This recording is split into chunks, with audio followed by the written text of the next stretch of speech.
All right, welcome to another one from the Outdoor Analyst. Today I've got a super fun one for you. But before you dive in, or before I dive in, if you wouldn't mind taking just a second, clicking that subscribe button down below. I would really appreciate that if you haven't done that before. I'm a small channel, and legitimately every single subscribe really does help, especially liking, leaving some comments, especially about this one. This is a new company to me. This is a new maker. This is Roland Cutlery, and this is specifically the Kitfox. Now, I reached out to Tim over there just to see, hey, I want to check out some of your work. He's like, hey, great, making a pass around knife. Here's the Kitfox, one of my, this one of his staples. Check it out. I did not know this was coming in Pop's ProCut. It has the 60 Rockwell on it. It is the Toughness heat treat, and he went through his heat treat with me. I don't know what if that's proprietary or not, so I'm not going to share it, but holy crap, it's pretty intense. This guy has his stuff nailed down, and after working with this knife for about a month, pretty hard, it's awesome. I absolutely love not only the knife, I really do like the steel as well. He puts a, well, what are we talking about here really? Okay, well, we have a 4.5-inch blade. This thing is 9.25 overall, so a nice size handle. I think it's a 0.150 thick on the spine of Pop's ProCut. My goodness, my allergies are really kicking in, so hopefully I still keep my voice throughout this. But this thing is a saber grind, and it gets down to a nice thin and slicey edge on here. It is beautifully thin, and this thing has been, honestly, a wonderful bushcraft and camp knife for me, for sure. I put hours and hours of work on this because you might have seen the video before. I was testing this versus 80 CRV2, and with this is the Toughness heat treat, it did fantastic. Has a decent amount better edge retention than 80 CRV2. Toughness-wise, couldn't tell the difference. They were both real thin edges, and they held up through some darn wild stuff.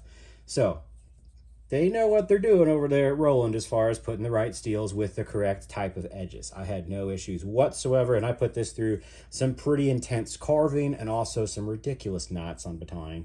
No problems, no edge damage at all. I've stropped this up for sure, and it is an absolute beastie.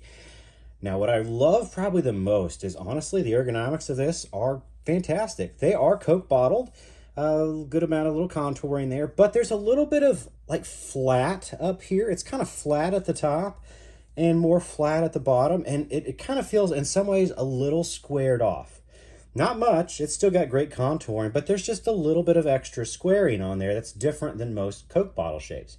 And it's freaking comfortable. I mean, hours and hours at a time I have used this knife, feather sticking, batoning, carving, and it is incredibly comfortable and ergonomic. I love it. I would also have no issues using this as like a field dressing knife. 4.5 is a little long for my preference, but no problems. It's comfortable. It locks you in. It's a very good handle design. That's for darn sure. Love this thing. Now, while we're here, I might as well talk about fit and finish. Now, granted, they knew they were sending this to a reviewer. I think this thing is pretty much spot on. Plunge grind, amazing. Grind on the knife, perfect all the way through. I couldn't find anything that was not perfectly flush all through the handle. Lanyard tubes. Man, this thing is just, it's the nines, man. Like, he did an incredible job. Granted, you have to take that with a grain of salt. You know, when you know you're sending a knife to a reviewer, you don't send out something that's bad, although some companies have, which is kind of funny. And they just get the honest review. But this thing is absolutely phenomenal in hand. It's fairly light. It comes with a decent sheath. This is, I'm not entirely sure, but I'm pretty sure this is JRE Industries. If not, it feels exactly like a JRE Industry sheath. I love those. I think they're great for bushcraft knives. They're perfect. They always have really nice leather that has held up for me really, really well over time. If not, this looks exactly like one, and I can't tell a quality difference between them. So, fantastic sheath. Love it. Not Kydex. I don't need a Kydex sheath for this. Matter of fact, I actually really like leather, and that's a good one. Also has a fire steel loop on there, which is pretty darn cool. So size-wise, this is a awesome camping knife. This is an awesome little bushcrafter. You can pretty much do just about anything with it. It's an all-arounder. I really do like it, and it has a very, very thin edge on it, so it's really good at slicing. Now, it's not the perfect food prepping knife because it's a saber, but daggone it, it's great at food prep. This is going to be an awesome just camp knife all around for anybody who's looking at one. Let me throw some other comparisons out there just to some other custom makers because this is a beautiful knife. Probably my favorite woods knife overall is going to be the Lycian Woodsman. This knife just fits with me in every way, shape, and form. I think these compare very well together. Definitely different handle ergonomics on there. This one, you're going to get a little thicker handle, I feel like, with the Lycian on here. This is really meant for carving. It's a Puko, and it's really, really dominant at that. And this is also a Saber Vex. Gets a little bit thinner on the edge. It just does. That's exactly the grind that they're using on there.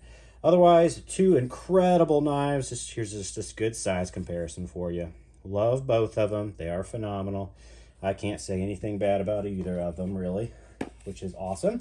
Another fun one, just because we're kind of in that realm. This is a heavyset Knife Co.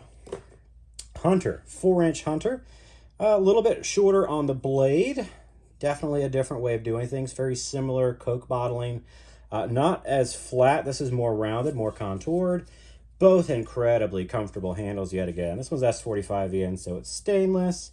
And yeah, beautiful knives yet again, size-wise. That's what you're looking at. Awesome, awesome knives. Also, don't have anything bad to say about that in any way, shape, or form. It's a pretty beautiful knife. Now, Roland was new to me, and I have been nothing but impressed with it. If all of his work is like this, then Roland is absolutely, this is a fantastic brand. Granted, this is the only knife I've had through, so you know what? You never know what you're getting. But from what I can tell, yeah, I want to get some more of his work. No doubt. This is 100% USA made. Well, as USA as you can pretty get these days. Usually everything is completely USA, but maybe not the screws or the pins. But on this one, I'd probably be in micarta. I think these are micarta pins. Absolutely. This could be completely USA made in every way, shape, and form, which is freaking awesome. And I absolutely love that. Love supporting US makers, especially when they do work that is absolutely this good. I really do love this. It's comfortable in every single grip.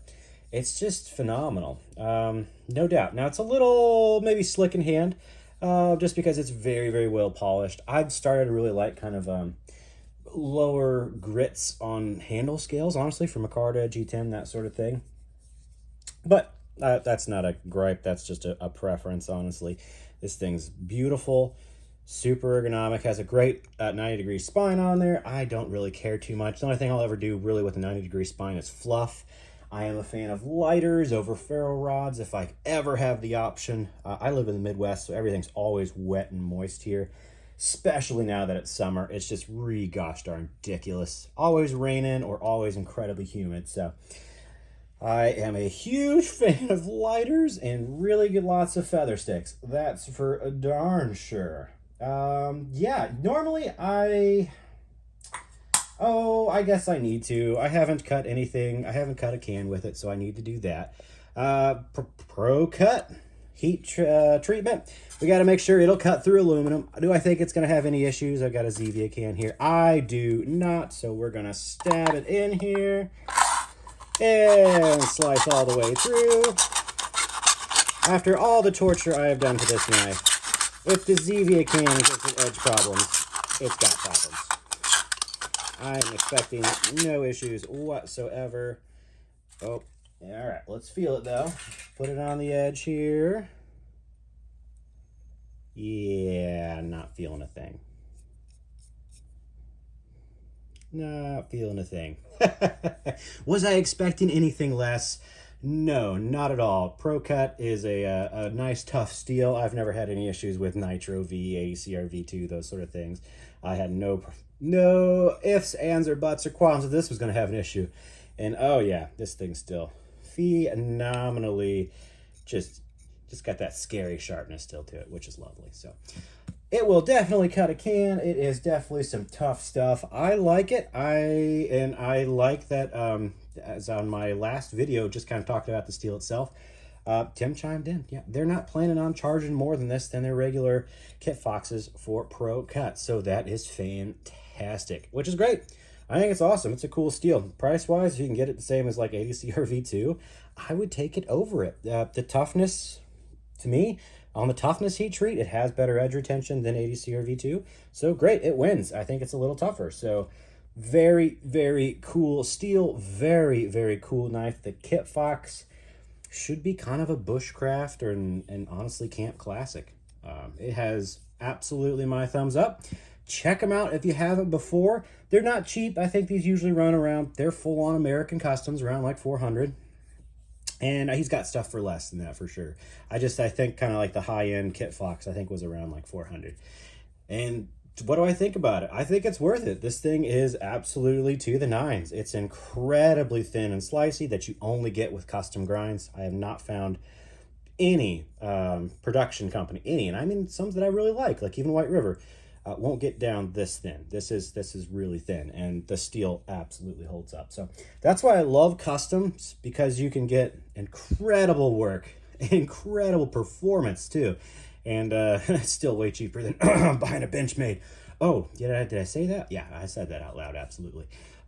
Beautiful knife. Give him a look, give him a like, follow him. This stuff is just really, really cool. His work is beautiful.